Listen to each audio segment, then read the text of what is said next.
Hello, welcome back to the channel. Today, we're diving straight into integrating Zoom meetings with your Slack workspace.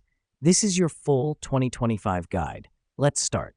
First off, open your Slack workspace. You'll want to head to the Slack app directory. This directory is a storehouse of all the apps that can be integrated with Slack to enhance your workspace's functionality. Next, search for Zoom in the search bar. Once you've found it, click Add. Now, this is crucial because it's how you integrate Zoom's functionalities directly into your Slack workspace.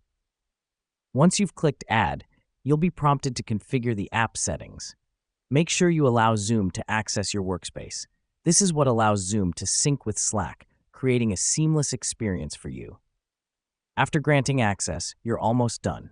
Now go back to your workspace and in any channel or direct message, type /Zoom and hit Enter. This command is what initiates a Zoom meeting from within Slack. If you've followed along correctly, a Zoom meeting link should now be generated in your chosen channel or direct message. This is why we integrate Zoom with Slack. It's all about making collaboration easier and more efficient. And that's pretty much it. You've successfully integrated Zoom meetings with Slack. Remember, the goal here is to streamline your communication and make your remote collaboration more efficient. Thanks for tuning in, and see you in the next one.